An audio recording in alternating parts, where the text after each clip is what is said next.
Hello there, this is the voice of Stewart Pearce, and welcome to Deep Dialogues, a series of 12 remarkable conversations that I'm having with male soul stewards from all over the world, these extraordinary men who are transmitting unconditional love, empathy, and vast waves of spiritual intelligence, encouraging us, inspiring us, enthusing us into living a new level of living, and thereby creating a brave new world. Welcome to everybody. What's happening is that my wonderful tech manager is just sorting us out, ladies and gentlemen. If you're tuning in, and you'll recognize the wonderful Ron Damico sitting in front of you.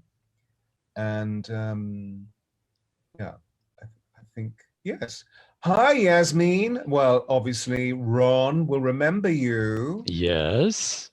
Yasmin, you remember Yasmin was working at that, went on retreat in Egypt, was working for the UN and living in Cairo. Yasmin is now very successfully in Washington, D.C., working for Home Security. Is that not right, Yasmin? Yasmin's having a wonderful time. Great. Hello, Eileen. Wonderful, wonderful people. And Jackie, you're being so faithful. Thank you so much, all these wonderful people. At the moment, I can't quite scroll down because my tech manager is still sorting us out. But I have a feeling that we're okay. Is he still here? I think we're okay. Well, it's 28:32 here, so we're 2 minutes into our show. So should we dive in, dear Ron? Of course. So, ladies and gentlemen, officially, I'm not going to go through a really long bio because you've met Ron before. And I know that you're all tuning into the record or the library of all these extraordinary deep dialogues that these wonderful people are joining me in.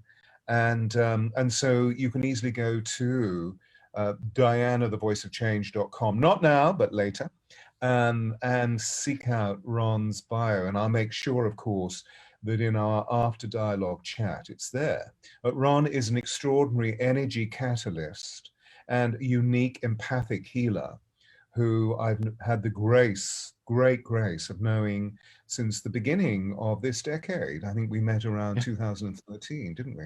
So yeah, we did. It feels much longer because we're soul brothers. It feels as though I've known him all my life, but it's probably since 2013 that I came to the center, didn't I? Yeah. Yeah. So if any of you are actually in Connecticut, Ron is in central Connecticut. Am I right? Or Actually, I'm down by the coast now. I'm in Lyme, Connecticut. But everything I do now is remotely as a result of COVID. So it works out that it's just gotten so convenient. You get to stay at home and do everything you do from there. Absolutely. Yeah. So, Ron can easily be found at rondamico.com. Not now, but later. Yes, afterwards, please. Yeah. So, Ron, welcome from the bottom of my soul and the very core of my heart. It's absolutely wonderful to be here with you. And when we were speaking in our pre-show chat last week, we decided that we needed to enter into the substance of mystical relationships. Yes. How's your relationship with the world at the moment? I mean, there's a tremendous amount going on. So we start there. Well, as I've been sitting with the whole dynamic, we are at odds with ourselves.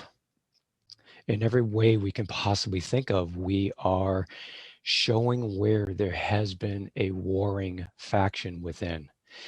We're getting very clear, and it's been amplifying how we have to make a decision. Are we going to live within the primitive of what we've always known, that survival-based focal point mentality, or are we going to allow ourselves to evolve to the next state of living where it's about thriving? It's about recognizing that if we can go in to this next phase of human growth, recognizing the balance within us, that dynamic relationship within, if we can reconcile that, we can then start bringing forth that reconciliation through every relationship that we have out here. But and I'm going to use this term, we're at a crisis of faith. Okay. And it's the faith of knowing who we are as individuals. We're really torn between, are we just human? Are we just a biological form? Or is there something more to us? And that more is what's beginning to surface for people. And a lot of people are finding it very difficult to avoid that truth. We like our biological form. We like fitting in. We like, working with the crowd, so to speak. But what I'm finding is that isn't working for people anymore. No matter how desperately they want to hold on to it, it's not helping them have the quality of life that we've been able to create in the past. Now we're looking at a different type of quality. So with what is going on, especially with the geopolitical situation that we're looking at, and especially in this country, in the United States, this is about making a choice. How do we want to live? Do we want to thrive, or do we want to just continue to survive? And that's where the struggle is. So it's very interesting how we are moving in the direction of thriving. We just don't fully realize that yet. I hear you, and I completely concur with what you're saying. And because of our own unique disciplines, I have a measuring which I feel is part of what you're describing to us, but also maybe is an extrapolation of what you're saying. And I feel that you see that through all of the socialization processes that we've been through, all the educational processes, which of course, as we're seeing, are rooted so firmly within the five major establishments, that what's actually being designed for us is to describe internally and externally what we are, rather than who we are. Okay. And now here we are waking up to the fact that we are not what they say we are.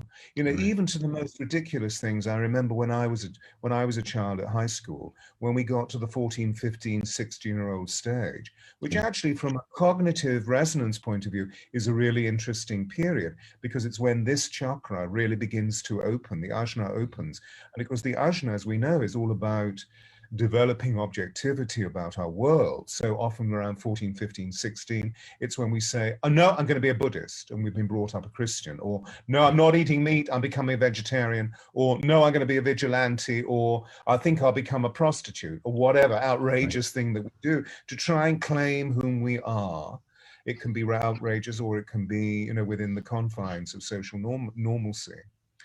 But actually now it seems what we're doing, and of course, as a result of that, we're either forced into the streams of, here are the scientists and here are the artists. And if you don't fit into either box, then you're a hairdresser. I've worked extensively in the hairdressing industry over the years. And I mean, this is what's always being said, because essentially they're right-brain people who are immensely creative, but actually found cognitive work extraordinarily difficult. Anyway, so example quoted. So it feels that we're being challenged because we're no longer in connection or full connection with what the world says we are. Because we're looking in scorn, in derision, in division, in contempt, or in disdain at the five major establishments, because we no longer believe in the productivity of their statement, of the philosophy, the ideals, or the ethos that they're creating. And as you were saying, the chaos in the geopolitical departments. Well, I suppose of all the five great establishments, that has to shake first, doesn't it? Yep. And then it becomes, and medicine is also being shook. Yes. And then, of course, money or corporation. And then it'll be education, and then finally religion. Yes. In order to understand, where is my divinity? So I thought it was wonderful what you said. I just wanted to sort of share on my own level that maybe that pins, or not pins, but gives earth to what we were sharing as an ideal. Yeah. As a spiritual person of great discipline, and your devotion is remarkable. what could you offer us as a technique or an awareness or a sensation or indeed a meditation that would help us understand more about how we can move into the process of thriving and therefore staunch the fear of surviving, knowing full well that the universe is always going to look after us because it's completely self-correcting and completely self-organizing. So, I feel that's what our who bit, we're being encouraged to tune into the divine, to lean into the divine, as the contemporary parlance suggests. I like that idea of leaning in, that we don't just have to do it all alone. That's narcissism. But if we can actually not, but do it co-creatively rather than codependently. Was there anything that you Yeah, that popped? I love what you're talking about. Excuse me. Because the dynamic that we're looking at is, how do we actively remember who we are? How do we actively align with the aspect of our being that breathes life into our biology?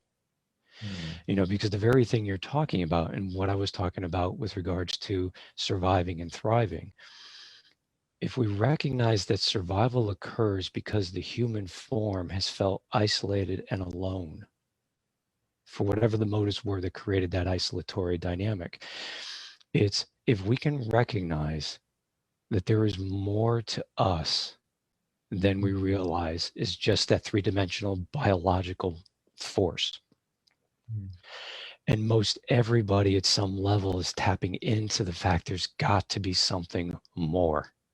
And it's not because this is less, it's just that it's more of an expression of something that's incomplete, because you're only bringing a partial aspect of yourself forward instead of the full force of what you have the ability to be. So if we could focus, and really it's a very simple act, but it takes consistency and patience.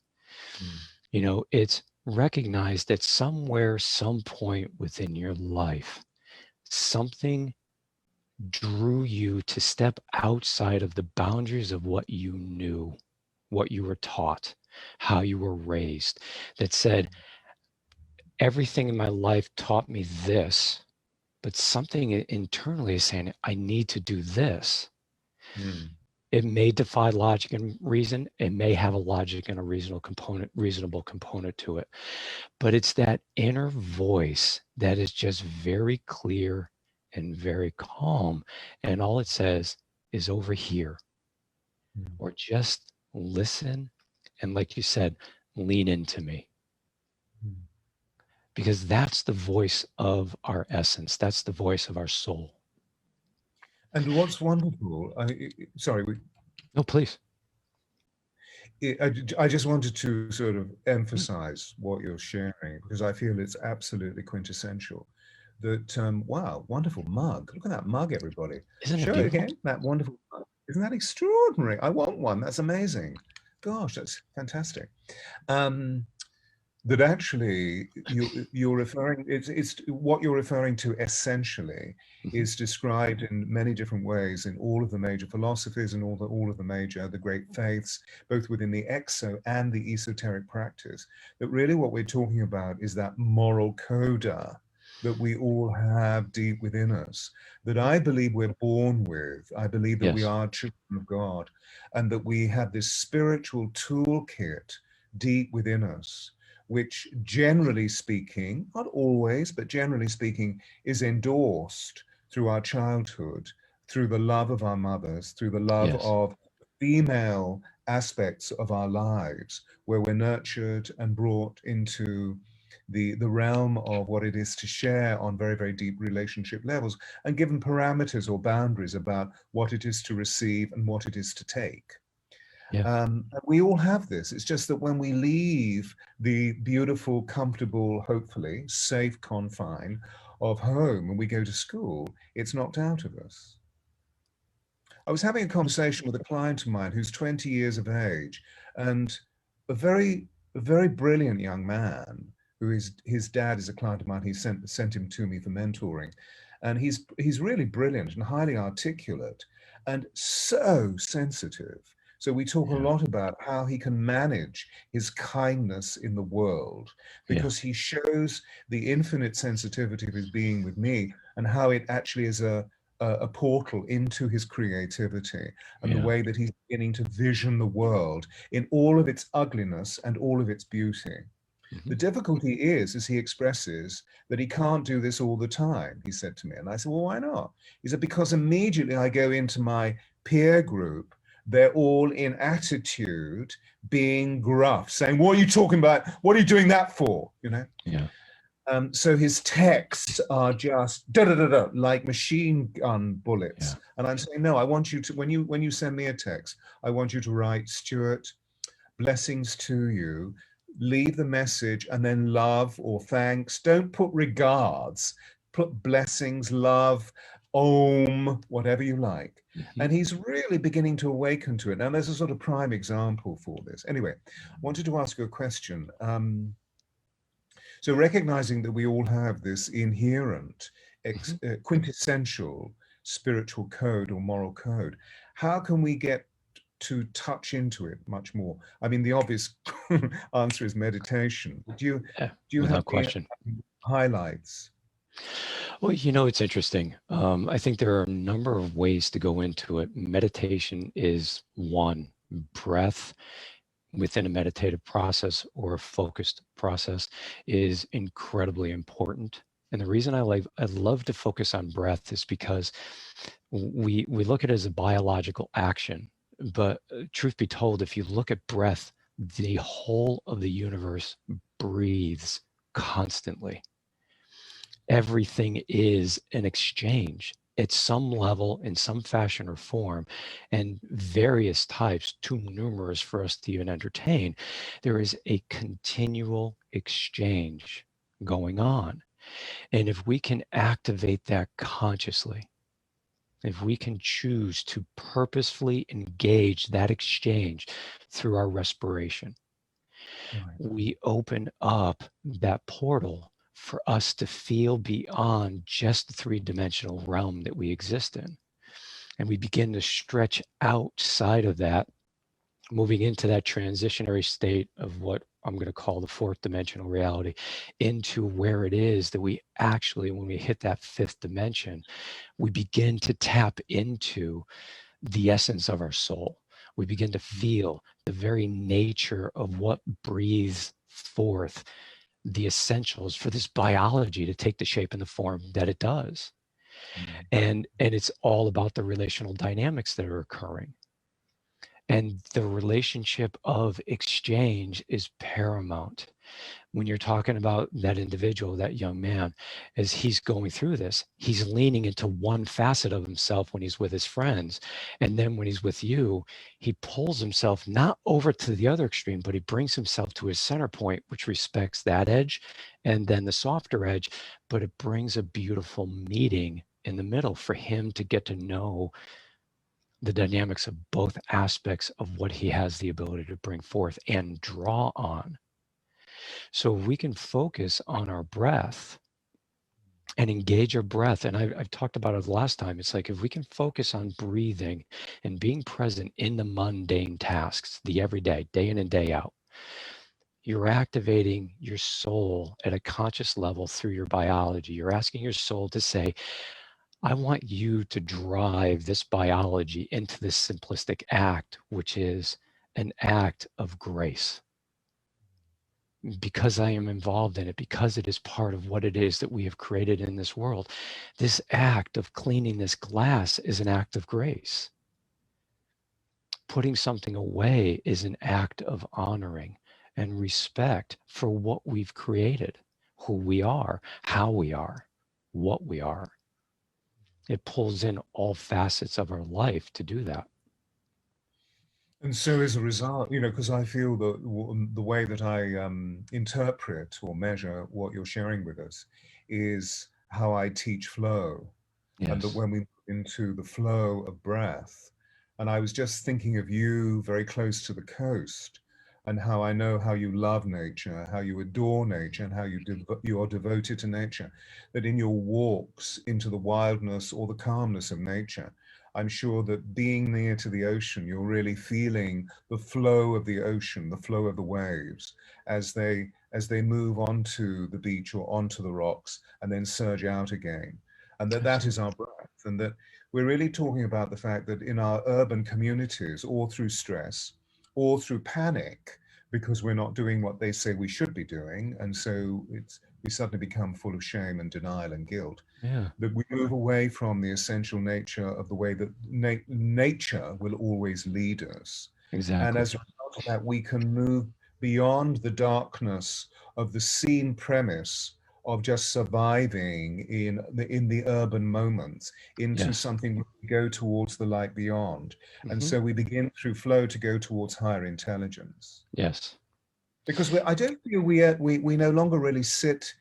I remember as a child sitting in church and being in absolute wonder and awe at the crucifixion Hmm. and at the stained glass windows and all of the angels and the beautiful music that was being sung. That always elevated or uplifted me. I don't Hmm. feel we do this either in church, in tabernacle, in temple, or in synagogue. We don't really do these No, today, do we don't engage it enough in life. We don't look at life as our temple, as our we? church. Yeah. We don't look at as that communion with God. We don't Mm, see that. But mm, everything we are, everything we do is that communal point. mm, You're talking about the ocean. I mean, literally, it's right down the street from me. But what I've grown to recognize is how much are we water? We're 97% water. So within that, if we recognize the moisture in the air, we notice when it's humid, when it's not as humid. That's another form of ebb and flow. You look at the temperature shifts and changes. You look and pay attention to the cyclical nature of the moon. We're coming into the new moon on Friday. If we would just every day tap into all of the fluid resources that are the earth on its axis in relationship to the sun, the moon in relationship to us, that dance of all of these individualized yet interdependent entities, we're talking celestial bodies. They have a presence in and of themselves. They are an expression of a unique source and form. mm, And they mm, relate with themselves, they relate with everything around them. Sometimes it just blossoms and it creates life. Sometimes it creates what we would call cataclysms. But is it really cataclysms, or is it just another transformational process to break free some energy that's congested that needs to be moved for something else? This is the life process. And that flow pattern that you brought up is quintessentially important. And then the other thing that comes up as I'm speaking, it's when we allow ourselves to settle into our true nature, the fullness of who we are, human and soul, a marriage. As we do that, when we commune through our voice, that is the essence of who we are, creating the words and the intonations. This is a delivery system of life, but it also can be a delivery system of death, depending on the intent. But if we are choosing to live and breathe life and the process of life, every word we bring forth offers an opportunity for more life to be had, for things to transform and transcend into something different. And you being, the voice coach that you are, and what you do with sound, that dynamic, when somebody begins the process of mastering that, they gain control of their own environment again. They get to know themselves in more of a balanced fashion. So when they communicate, they're tapping into the feminine and the masculine divine within as they bring forth what they're sharing. And that's the beauty of the dance. This is wonderful because it gives us the one most beautiful segue into Yeah. what we wanted to subscribe to or ascend to in our conversation, was the nature of how we can see mystical or mythic counterparts from Yeah. an archetypal point of view appearing on our landscape Yeah. we're thinking more about the macroscopic landscape rather than the micro. But of course, we're seeing it in our own lives, in our own immediate environments. But of course, here, what's been enumerated is so beautiful because the key mystical relationship that we have is how our consciousness, I would suggest spirit, the consciousness and the awareness of mind as being complete, those 100 trillion cells that we have in our bodies, that we then address what is my body doing in this moment? Yes. How does it feel full because I've just eaten lunch? How does it feel empty? The ebb and the flow. Am I breathing in the way that as I enumerate what I'm saying, as I express what I'm saying, am I getting the responses that I want? Therefore, what is the ebb and flow of my relationships? So in other words, what we're really, what I feel that we're nudging ourselves towards is that the greatest mystical relationship that we have with God is actually within ourselves. It's not on the outer part. But then, of course, there is the higher intelligence, so to speak, that we can go to as an aspirational route, where we open up our devotion and our dedication and our discipline. And of course, what we were commenting on in our pre-show chat was the way that we're seeing mythic counterparts on the landscape out there. You were so brilliant when we were talking that I wanted to return you to that point. Forgive me, I just need to switch this off. Sure. I've forgotten I did not switch off my emails. I don't want them pinging all the time. And I think I just casually said to you, isn't it extraordinary how Harry and Meghan are living within a crucible of love, and now seem to be in a very beautiful area of the West Coast. They're just north of Santa Barbara in Montecito, so which is where Oprah lives and Ellen DeGeneres lives, known as, a place of great luxury and great good health. And yet the world's attention on them is mostly aggravating, aggressive, and downright critical. Sure. And so I remember I said, what do you feel that they offer us on an archetypal level? And you were absolutely brilliant. And I wonder if you wouldn't mind sharing that with us again. Of course, you're absolutely sweet. I appreciate that. When I look at them, what I see in them are two individuals that in their own right have walked through their growing years, gaining stability, of becoming balanced individuals in their own right.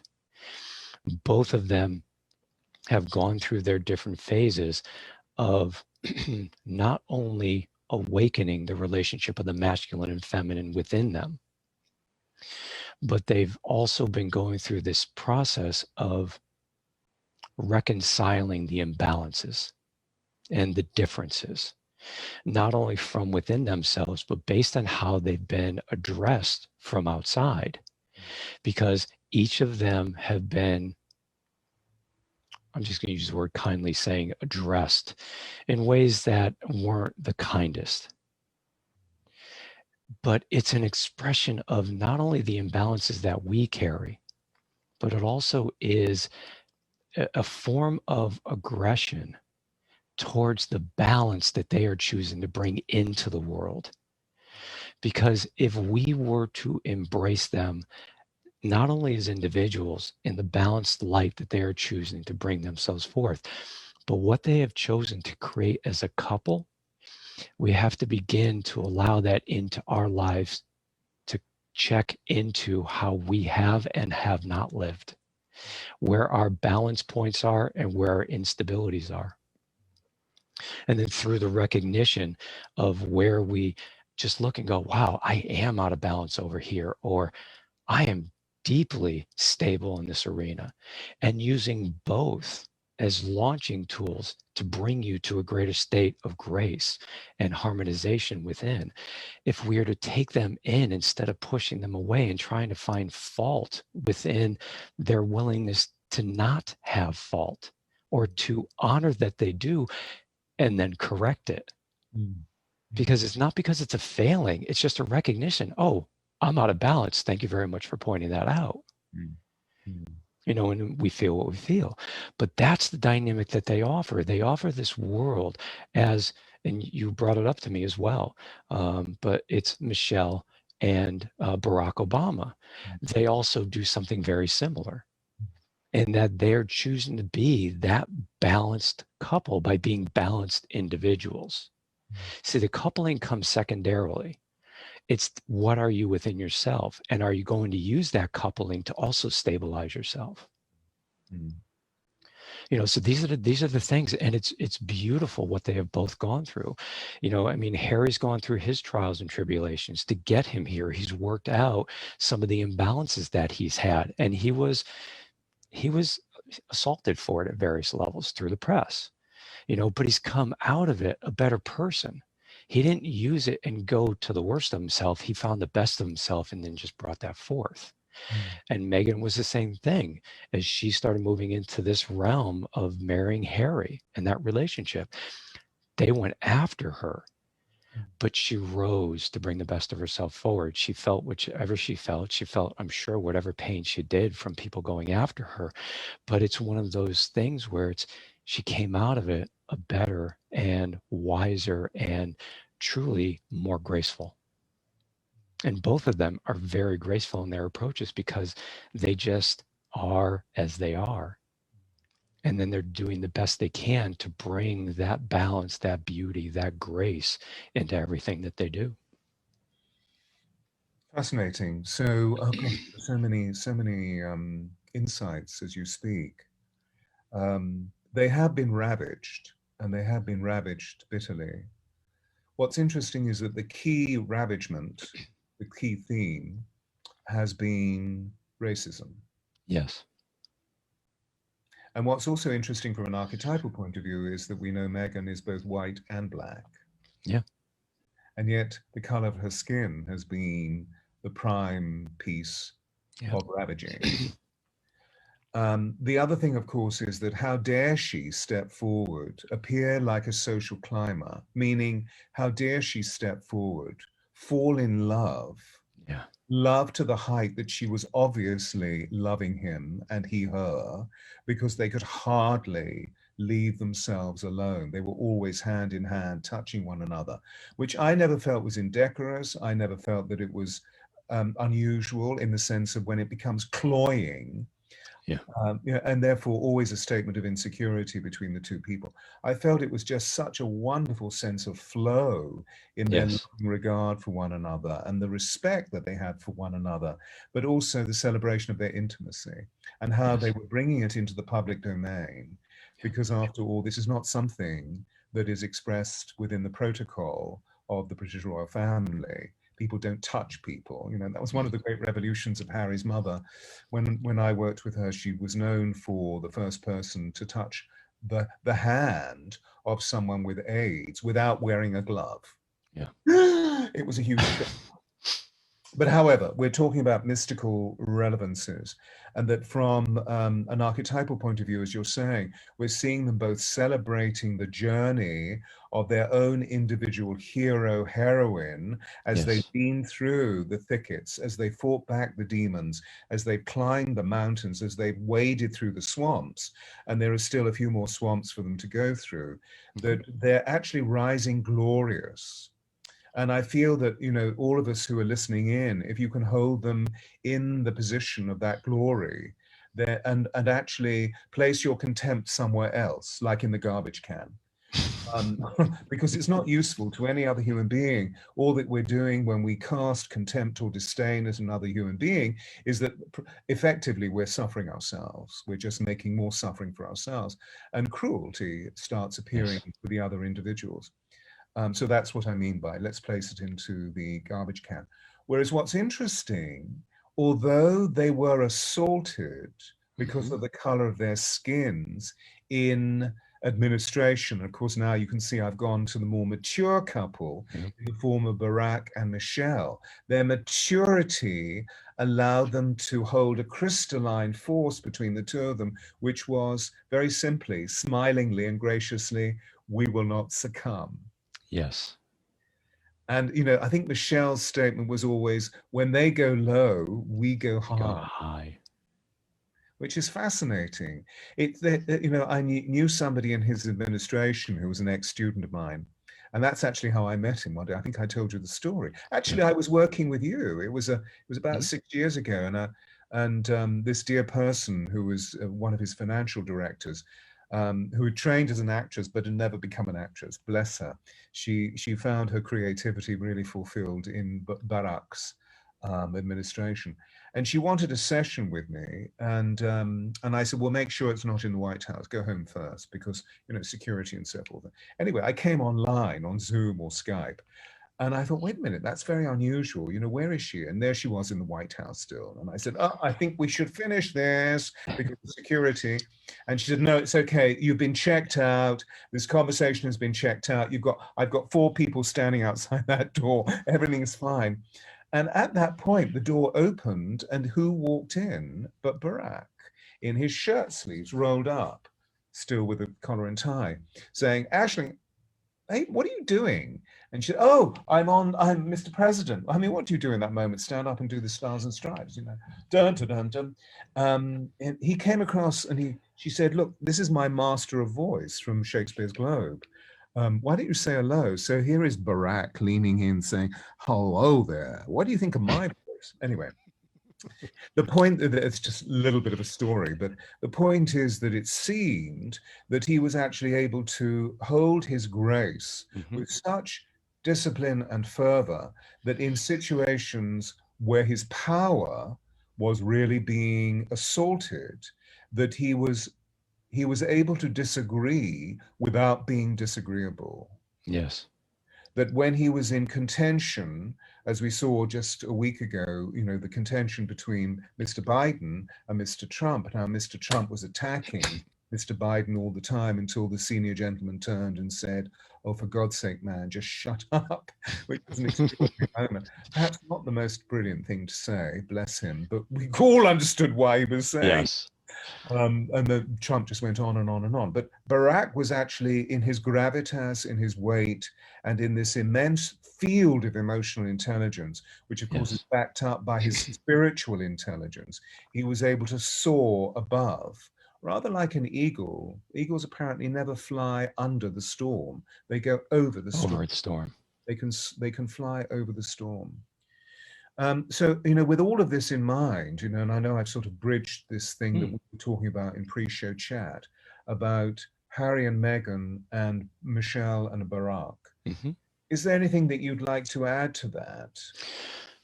Well, when you started to speak of Barack, one thing that was very clear from an apolitical perspective, what he did was he did the very best he could to hold true to the compass of what his true north was and what he felt was in the greatest good of everybody in the country. But the difference with him was he was very clear, from what I can see, that it was about the world simultaneously. He never really ever separated the two out. That's what made him different from every other president prior to him in modern era. He saw himself as a global communicator. He had the ability to see the larger picture, take into consideration everything that was going on, and he brought all of himself into it. And the reason he didn't waver is because his masculine and his feminine were very well balanced. Now, when I just look at it from how I see things, Michelle being in his life helped him temper that masculine, stabilize it, anchor it, but also give it the love and the nurturing that it needed, so the sword would be only unsheathed when it needed to be, but it rarely needed to be, because he held the continence of just being onus of the balance of that masculine and feminine. And he was very good at bringing that feminine softness and compassion with the male holding the foundation for it. And then when he needed to be firm, he did it, and he came forth with that masculine, but it had that feminine softness as the delivery system. So it was more readily embraceable by anybody that wanted to find a balance point. the people that took it inappropriately or inaccurately were the ones that preferred the destabilization as opposed to that stabilizing factor. And that's part of what he and both Michelle offered was, we are going to live and be the very essence of stability, of balance, of unification.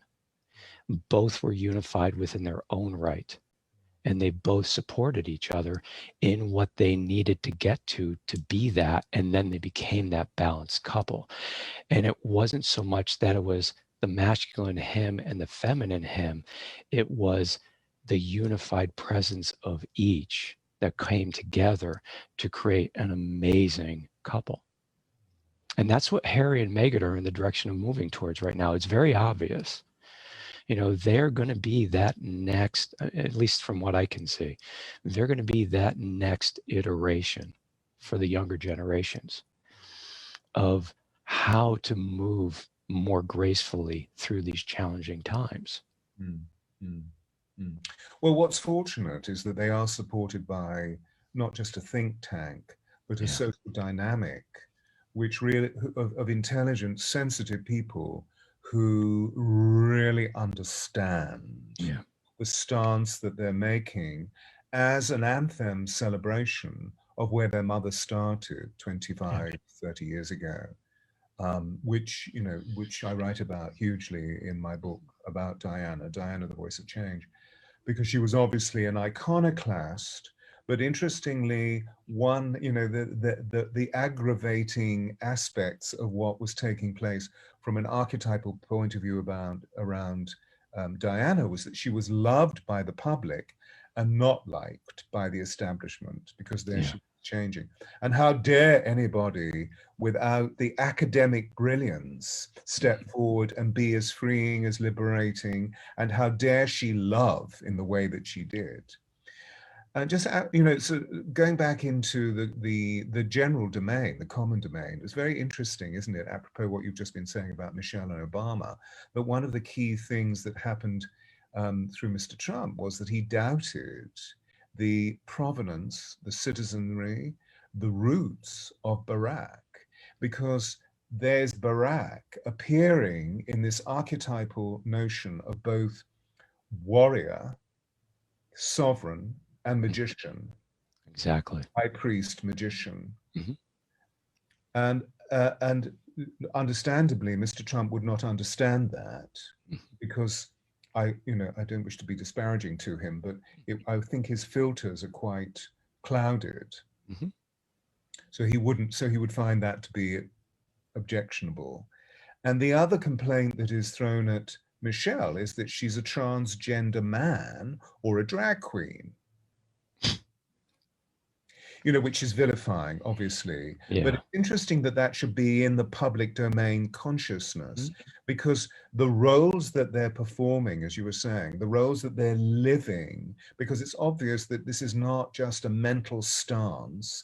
It's something that they, going back to where we started in our conversation, they flow with it. Yes. So there may be intellectual choices being made, but actually those choices are purely celebrations of the way that they feel. And that they come together as husband and wife in this mature way.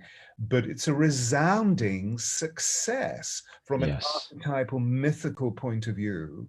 Therefore, they're transcendent in their mysticism. I mean, I'm sure there is not one single American citizen, unless we're dealing with somebody who is of diminished responsibility, who is not thinking, well, actually, it was very calm for 8 years during Mr. Obama's regime in comparison to what has taken place through Mr. Trump's 4 years. So I feel that that's a celebration of the maturity of the two of them, and that they were so, as you were beginning to describe about Barack, that Michelle started off being very coy and didn't really want to be first lady, and then suddenly seized the opportunity because of her work with the children, and then raised in her status and found her voice, which was really very beautiful. Yeah. So hopefully those observations are interesting for people as they listen. I wondered if there were any questions coming through. Maybe we should all take the Hippocratic Oath. First, do no harm. I quite agree, Alex. I know also where my brother sitting opposite me will be as well. He'll say the same thing. Oh, thank you, Landa. Apparently, we did a superb analysis of Obama, his becoming and the celebration of his balanced power.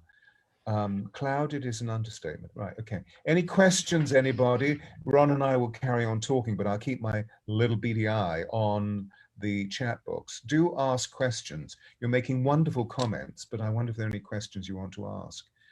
One of the things I would love to share is it's fascinating how once we choose as a society to breathe a movement pattern in, to break up the stagnation of a way of being, Obama came in and he was a breath of change. He was a breath of a higher way of vibrating as a human being. That permeated the global culture. So what is that going to do? That is going to bring rise to the pieces or the aspects of how we exist and what we carry that do not align with that purity. So we go through that purification or that purging process. And then what do? We bring forth opportunities for us to purge that pain. Functional, not functional, that's not what I'm going to discuss. But we need to purge that pain, those instabilities and those imbalances nonetheless. And this is what this is bringing forth right now. The question is this enough time of purging? And can we now just go through the purification process with a little bit more grace? Or do we still need this to be an upheaval? That's what people haven't fully decided yet. They will within their choices. But most of us are saying enough already with the pandemic and with the political climate that's occurring and will continue to occur over the coming years. We literally are bringing forth one opportunity after another to find our true nature, to align with our flow, and to live with more grace and ease. And as we do that, the transformations will continue. And there will be their difficulties, because when you purge an infection, it's a little painful. You wash it out, you clean it up, and you do whatever it needs to be done in order for it to heal properly. So there's time, effort, and attentiveness that we need to place in these things. And that's where we're at. We're at that time right now. And there's a level of exhaustion, it seems, in many people, as I move through the world. Admittedly, I haven't been traveling because doors are not fully open to travel. But I'm talking to people around the globe, those people that are clients or friends like yourself who are hovering in, and we have Zoom chats. I'd love to extrapolate just slightly on the statement that you were making about Obama. I was actually, because of a member of his administration who I was working with, who was a high-ranking member, I was actually at the inauguration in Chicago and sitting on the high platform and watching the thousands and thousands of people in front. And when he spoke, something very unique resonated through the crowd. And when he said, "We are all one," there was a unique epic. In my ear, it sounded like a thunderclap, but something happened. And I saw, in mystical consciousness, I saw the universal heart chakra, the eighth chakra, ping on in hundreds of thousands of people standing in front. Well, how many people there? I think it was somewhere in the region of about 150,000 people. Well, it's interesting. And so he lived that.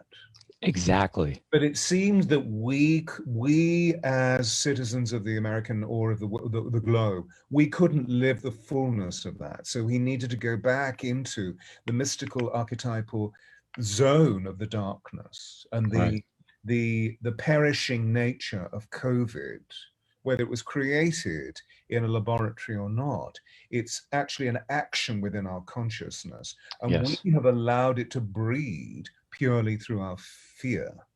Exactly. And the wave, the second, I think it's the second or the third wave, it's hitting right now. Yeah.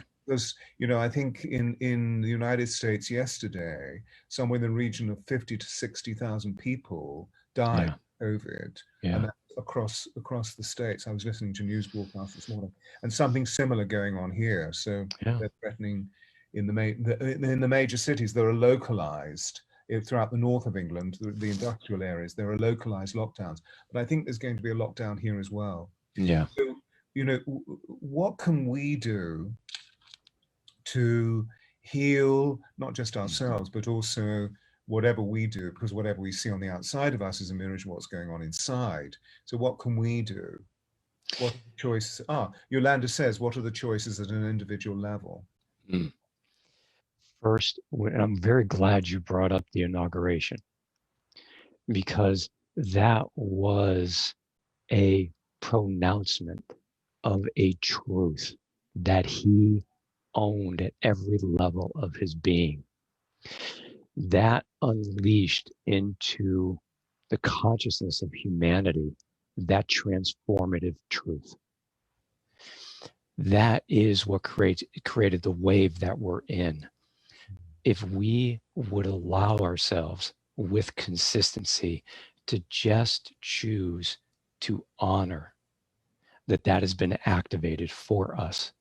You know, it's when different individuals has come onto this earth plane throughout time.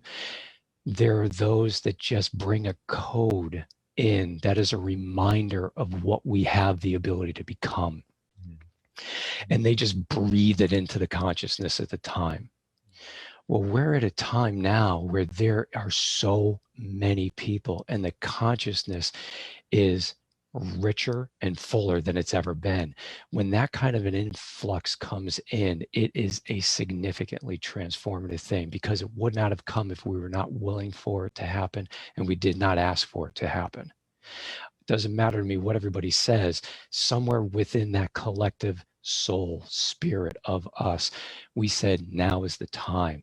And that was infused. If we can just settle in and feel that nature, that fluid nature, that everything ebbs and flows, but every time that flow comes, it's an opportunity to bring in new nourishment. And then at the same time, when the ebbing, it's a way of releasing what we need to release and send it back for recycling. So if we were to just breathe in that ebb and flow and really feel the exchange, we can utilize that movement pattern as a way of bringing in what we feel will help strengthen us, and then exhale what it is that we feel is timely to release. And if we can have that type of an exchange going on, that creates our own active purification process, but also an activation process. Beautiful. So I feel that, you know, that in response to Yolanda's question about healing techniques from an individual level, from a very specific level, here we have it. Yeah. And then, of course, you know, all of you will be able to extrapolate and, you know, expand on what Ron's suggesting in a very, very specific way. There was something that you said that triggered an aspect of consciousness within me. It's gone as I deal with all of these different things. Um, Amina, who's wonderful, who's from Indonesia but living in Australia, who's a client of mine. I was wondering, you both can speak to blind spots seeking balance and harmony in a potential or current counterpart. Can we sometimes overlook or justify certain behaviors when a spiritually ideal relationship is sought out? Well, the answer is yes. Yeah, of course. So really what we need to do is take away the blinkers, don't we? Yeah. And you know, oh, I know what it was, that, you know, as Yes. I describe these features, that they're very dramatic, Mhm. and that, you know, as a result, there's an epic shock value for Yes. us individually and collectively, because we're living in extreme times. You know, as Mhm. in the words of one of America's great pastors, Joel Osteen, when the going gets tough, the tough needs to get going. That, you know, really what we need to do again is infused in the breath connection with spirit. Thank you, Tracy, is our way in to recognizing that we can be healing quotients as we observe all of this. But what we need to do is detach, feel stillness, and observe. and not constantly become swayed in the way that you were talking about, survival mode. Right. And the insight was, we've been on this planet for 200,000 years, Hmm. and the planet will look after us because the Hmm. planet always has. What we know we need to do is to be really respectful of what the action of our respect and our grace can be. Right. And then automatically something very specific opens up for us. Wonder if there are any more questions. Pronouncements about truth and consistency. Truth. Could that be a step? Yeah, sure. We had such a virus in 2009, and now what? It was fake. Do you remember? Oh yeah, we all remember the SARS virus. Well, so let's touch on COVID, because we know that it's probably a man-made phenomenon. Hmm. But at the same time, what's interesting is that we live in the process of duality still, but Right. even if it is a contextualized phenomenon Hmm. to bring about dismay, division, chaos, and fear, Hmm. but we also know that we're seeing that it has an archetypal force behind it that is creating a wave of such vast change in our lives. I mean, global pause. I refuse to call it lockdown.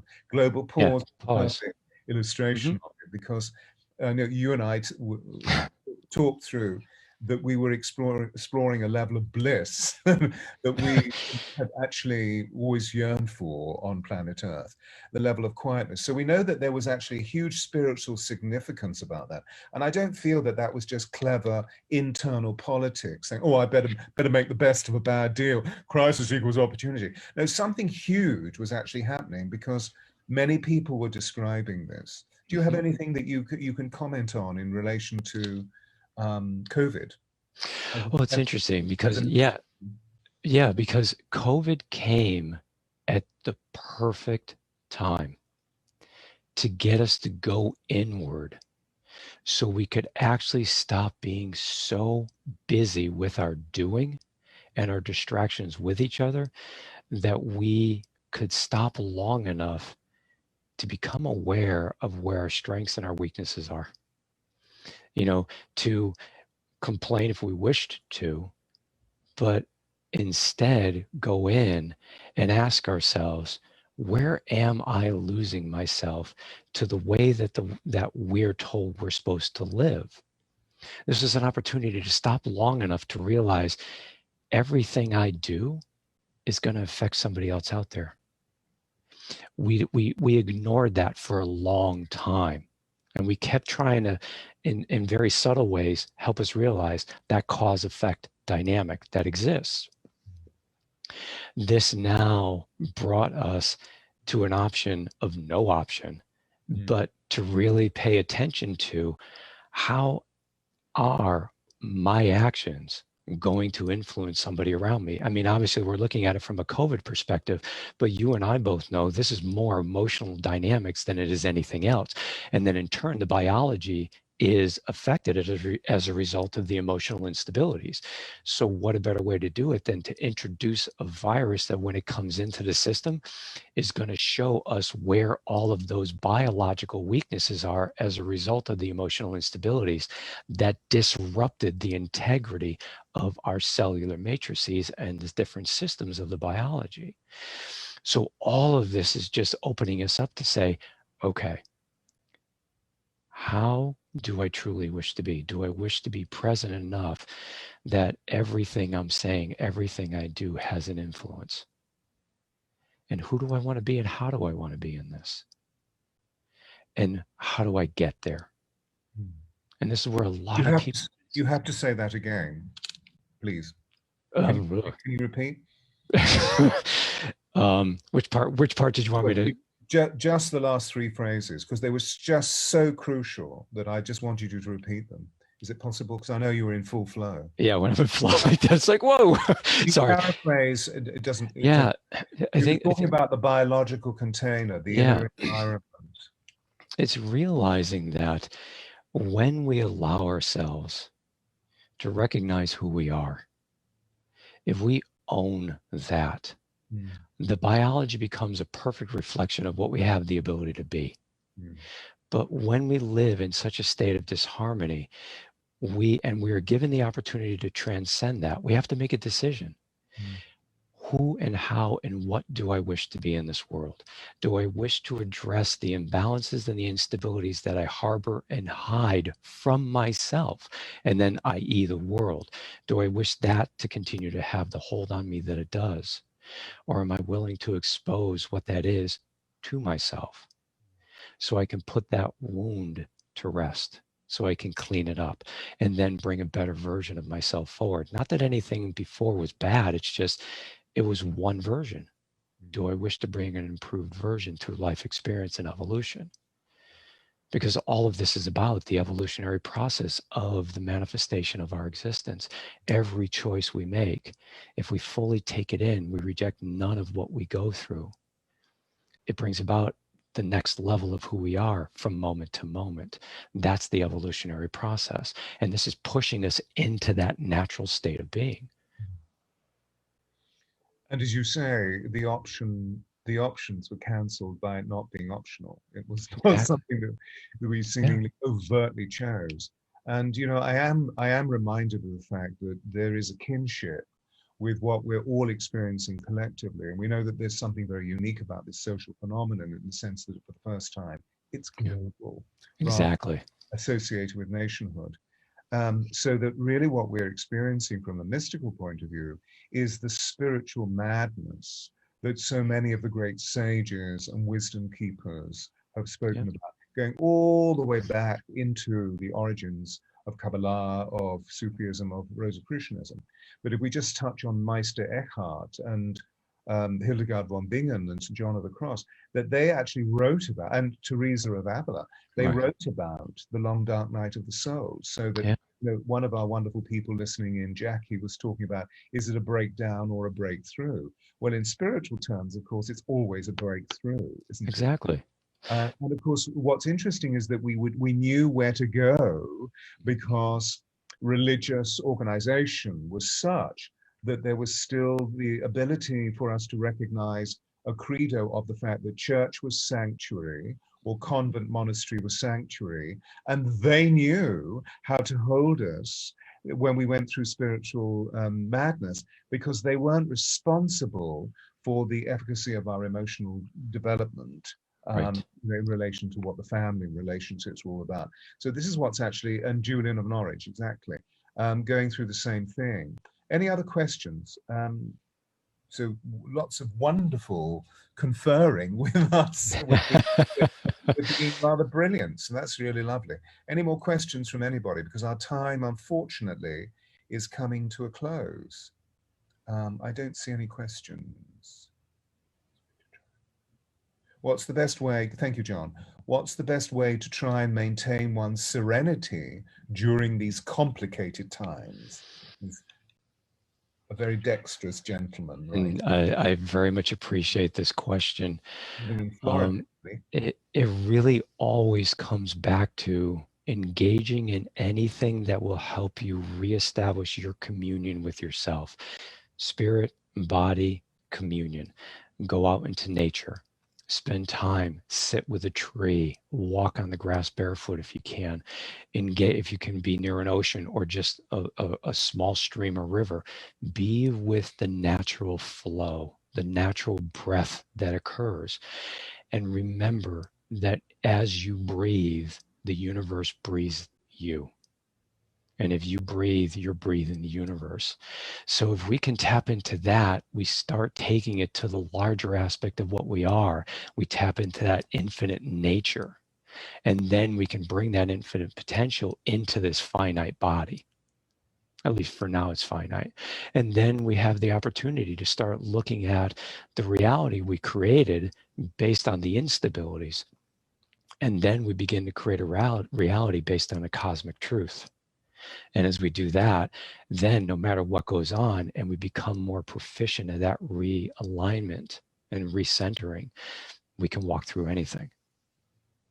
Brilliant. You know, I keep being reminded of a movie which is from about 15 years ago, maybe a little bit more, John Travolta movie. This is not being superficial, it's actually really quintessential and in alignment with what we're talking about. It's called Phenomena. Phenomenon. Do you remember Phenomenon? I do. Phenomenon. Yep, I do. And for those of you who are unaware, just very, very quickly, I'll try and synthesize.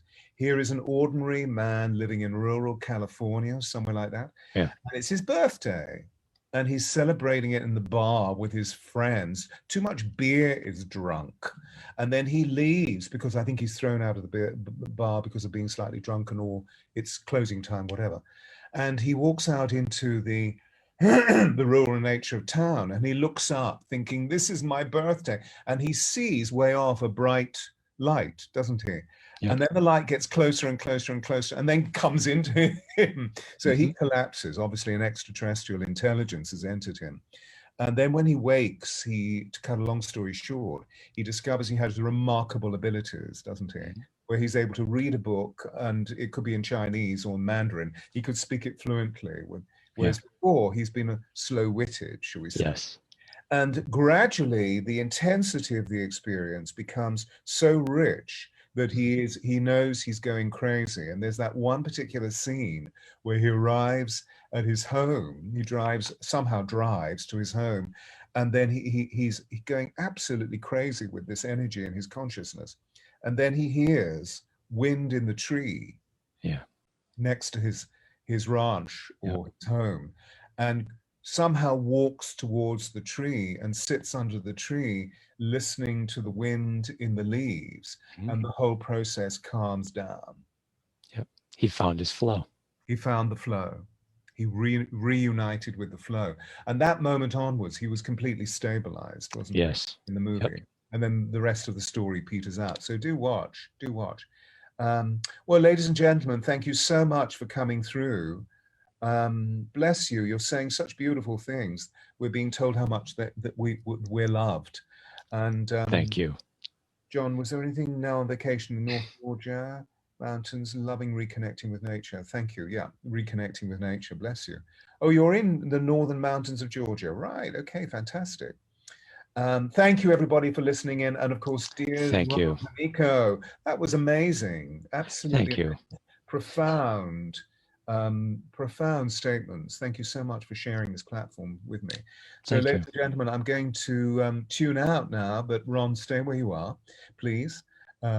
And thank you very much. Ladies and gentlemen, have a really good day, and see you next Monday, when I will be talking to another fascinating gentleman in the form of John Burgos about Beyond the Ordinary. So please do go to Ron's website, rondamico.com. I think you have the spelling in front of you from the flyer. And much love. Thank you. Such an enjoyable time.